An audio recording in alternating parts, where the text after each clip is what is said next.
ବର୍ତ୍ତମାନ କେନ୍ଦ୍ରମନ୍ତ୍ରୀ ଧର୍ମେନ୍ଦ୍ର ପ୍ରଧାନ ରେଭେନ୍ସାର ନାମ ପରିବର୍ତ୍ତନ ପାଇଁ ଗୋଟେ କଥା କହିଛନ୍ତି ଏବଂ ସେ ତାଙ୍କର ବ୍ୟକ୍ତିଗତ ମତ ବୋଲି କହିଛନ୍ତି, କିନ୍ତୁ ତାପରେ ପରେ ଆପଣ ଦେଖିଥିବେ ରାଜନୀତି ଠାରୁ ଆରମ୍ଭ କରି ବିଭିନ୍ନ କଲେଜ ରେଭେନ୍ସା କଲେଜର ପୂର୍ବତନ ଛାତ୍ରମାନେ ଅଛନ୍ତି, ସେମାନେ ମଧ୍ୟ ଭିନ୍ନ ଭିନ୍ନ ମତ ପ୍ରକାଶ କରୁଛନ୍ତି। ୟାକୁ ନେଇ ଆପଣ କୋଉ ଦୃଷ୍ଟିରେ ଦେଖୁଛନ୍ତି ସାର୍? ମୁଁ ଭାବୁଛି ଏହାର କୌଣସି ଆବଶ୍ୟକତା ନାହିଁ। ରେଭେନ୍ସା କଲେଜର ଗୋଟେ ତାର ଇତିହାସ ରହିଛି, ଗୋଟେ ଐତିହ୍ୟ ପରମ୍ପରା ରହିଛି ଏବଂ ସେ ନାମକୁ ପରିବର୍ତ୍ତନ କରିବା ପାଇଁ ଯଥେଷ୍ଟ କାରଣ ମୁଁ ଦେଖିପାରୁନାହିଁ ଏବଂ ଯୋଉ କାରଣ ଦର୍ଶାଯାଉଛି ସେଇଟା ମୁଁ ଭାବୁଛି ଗୋଟେ ଭୁଲ ଆଧାରରେ ସେ ପ୍ରଶ୍ନ ଉଠାଯାଉଛି।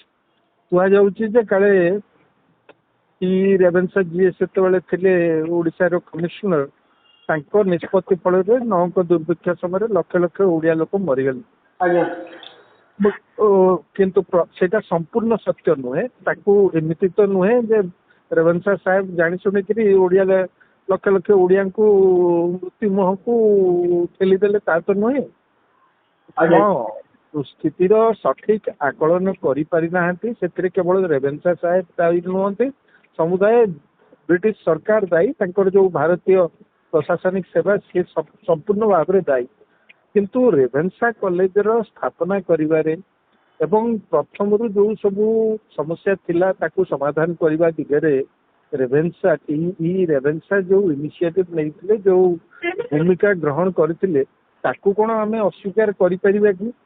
ରେଭେନ୍ସା କଲେଜ ପାଇଁ ବେଙ୍ଗଲ ଗଭର୍ଣ୍ଣମେଣ୍ଟକୁ ରାଜି କରାଇବାରେ ଏବଂ ସେଥିପାଇଁ ଯେତେବେଳେ ସରକାର ଆର୍ଥିକ କାରଣ ଦେଖେଇକିରି ସେଥିରେ ଅନାଗ୍ରହ ଦେଖେଇଲେ, ସେ ଆର୍ଥିକ ସମସ୍ୟାଟାକୁ କେମିତି ସମାଧାନ କରାଯାଇପାରିବ ସେ ନିଜ ଉପରକୁ ଦାୟିତ୍ୱ ନେଲେ ଯେ ଅଧାରୁ ଅଧିକ ଖର୍ଚ୍ଚ ଆମେ ପବ୍ଲିକ କଣ୍ଟ୍ରିବ୍ୟୁସନରୁ ଯୋଗାଡ଼ କରିବୁ ଏବଂ ସେଇ ସୂତ୍ରରେ ବିଭିନ୍ନ ଲୋକଙ୍କୁ ଆପିଲ କରାଗଲା, ବିଭିନ୍ନ ଲୋକ ସହଯୋଗ ଦେଲେ ଏବଂ ତା ଭିତରୁ ସବୁଠୁ ଅଧିକ ସହଯୋଗ ଦେଲେ ମହାରାଜା କୃଷ୍ଣଚନ୍ଦ୍ର ଭଞ୍ଜଦେବ ମୟୂରଭଞ୍ଜ ମହାରାଜା।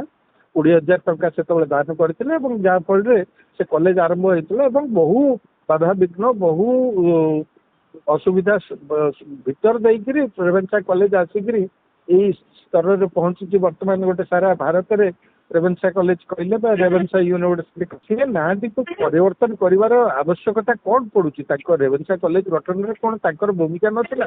ଏବଂ ସବୁଠୁ ବଡ କଥା ହଉଛି ଯେ ନିଜେ ମୟୂରଭଞ୍ଜ ମହାରାଜା ଭଞ୍ଜଦେବ ଇଏ ହିଁ ନିଜେ ଜିଦି କରିଥିଲେ ଯେ କଲେଜର ନାଁ ରେଭେନ୍ସା ଦିଆଯାଉ। ସେଠି ପ୍ରଥମରୁ କଲେଜର ନାଁ ରେଭେନ୍ସା କଲେଜ ନଥିଲା, ସେଟା ଥିଲା କଟକ କଲେଜ ଏବଂ ମହାରାଜା କୃଷ୍ଣଚନ୍ଦ୍ର ଭଞ୍ଜଦେବଙ୍କର ଜିତ୍ ଫଳରେ ଏବଂ ତାଙ୍କର ଅନୁରୋଧ କ୍ରମେ ତାକୁ ପରବର୍ତ୍ତୀ ସମୟରେ ରେଭେନ୍ସାଙ୍କ ନାଁରେ ରେଭେନ୍ସା କଲେଜ ନାମିତ କରାଗଲା 1878 ମସିହାରେ। ଏବଂ ସେଇ ଜିନିଷଟାକୁ ଆମେ ଭୁଲିବା ଉଚିତ ନୁହଁ। ଦେଖନ୍ତୁ, ନାମ ପରିବର୍ତ୍ତନ କଲେ କଣ ମିଳିବ ଆମକୁ? ମୁଗଲ ସରାଇର ନାଁ ବଦଳେଇ ଦେଇକରି କରିଦିଆଗଲା ଦୀନ ଦୟାଲ ଉପାଧ୍ୟାୟ ଜଙ୍କସନ। କୋଉ ଲୋକଟି ତାକୁ ମୁଗଲ ସରାଇ ନ କହିକିରି ଏବେ ଦୀନ ଦୟାଲ ଜଙ୍କସନ ବୋଲି କିଏ କହୁଛି? ମାନେ ଇଫେକ୍ଟିଭଲି ତାର ତ ପୁଣି ଯୋଉ ପରିବର୍ତ୍ତନ, ଆମ ଓଡ଼ିଶା କଥା ଦେଖନ୍ତୁ, ଆପଣ ସଚିବାଳୟ ମାର୍ଗର ନାମ ପରିବର୍ତ୍ତନ କରିକିରି ତାକୁ ଲୋକସେବା ମାର୍ଗ ବୋଲି କରିଦେଲେ ବିଗତ ସରକାର। କେତେଟା ଲୋକ, କେତେ ଜଣ ଭୁବନେଶ୍ୱରିଆ ତାକୁ ଲୋକସେବା ମାର୍ଗ ବୋଲି କହୁଛନ୍ତି? ଆଜି ପର୍ଯ୍ୟନ୍ତ ଆମେ ସଚିବାଳୟ ମାର୍ଗ କହୁଛୁ ନା ନାଇଁ? ସେମିତି ସୂଚନା ଭବନର ନାମ ପରିବର୍ତ୍ତନ କରିକି ଜୟଦେବ ଭବନ ରଖାଗଲା, ବହୁତ ଭଲ କଥା। କିନ୍ତୁ ଆଜି ଯାଏଁ 70-80 ଲୋକ ତାକୁ ସୂଚନା ଭବନ ହିଁ କହୁଛନ୍ତି। ତେଣୁକରି ଯୋଉ କହନ୍ତି ହ୍ୱାଟ୍ସ ଇନ୍ ଏ ନେମ୍, ନାଁରେ କଣ ଏତେ ଏତେ ଜିଦି କରିବା କଣ ଦରକାର? ମୁଁ ଭାବୁଛି ଏଇ ସମ୍ପୂର୍ଣ୍ଣ ରାଜନୈତିକ ଉଦ୍ଦେଶ୍ୟ ରଖିକିରି ଆମର ଯୋଉ ପରାଧୀନ ସମୟରେ ଯୋଉମାନଙ୍କ ଥିଲେ ଇତିହାସର ଯୋଉମାନେ ଗୋଟେ ଗୋଟେ ଚରିତ୍ର, ସେମାନଙ୍କ ନାଁରେ ଯୋଉ ଅନୁଷ୍ଠାନ ବା ଯୋଉ ରାସ୍ତାଘାଟ ବିଲ୍ଡିଂ ନାମିତ କରାହେଇଛି ତାକୁ ପରିବର୍ତ୍ତନ କରିବାର କୌଣସି ଆବଶ୍ୟକତା ନାହିଁ। ଇଏ ରାଜନୈତିକ ଅଭିସନ୍ଧି ନେଇକରି ଏଭଳି କୌଣସି କାମ କରା ନ ଯାଉ, ବରଂ ଶିକ୍ଷାଗତ ମାନ କେମିତି ବଢିପାରିବ, ରେଭେନ୍ସା କେମିତି ଆହୁରି ଉନ୍ନତ ୟୁନିଭର୍ସିଟି ହେଇପାରିବ, ସେ ଦିଗରେ ସରକାର ମନୋନିବେଶ କରନ୍ତୁ।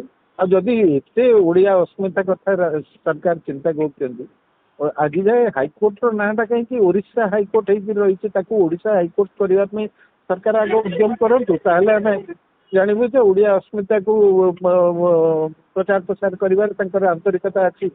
କାହିଁକି ଓଡ଼ିଶା ORI ଆଜି ପର୍ଯ୍ୟନ୍ତ ଲେଖା ହେଉଛି ହାଇକୋର୍ଟରେ।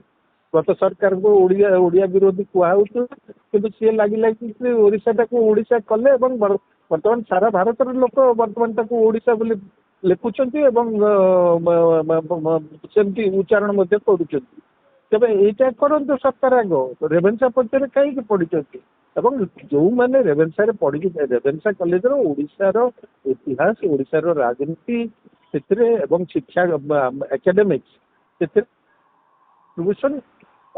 ଅମାପ ମାନେ ଆମର ସବୁ ବିଦ୍ୱାନ, ସବୁ ଇଣ୍ଟେଲେକ୍ଚୁଆଲ୍ସ, ବୁଦ୍ଧିଜୀବୀ, ସବୁ ସାଇଣ୍ଟିଷ୍ଟ, ଅଧିକାଂଶ ରାଜନେତା ସେମାନେ ସମସ୍ତେ ରେଭେନ୍ସାରେ ପଢିକିରି ବଢିଛନ୍ତି ଆସିଛନ୍ତି ପବ୍ଲିକ ଲାଇଫକୁ।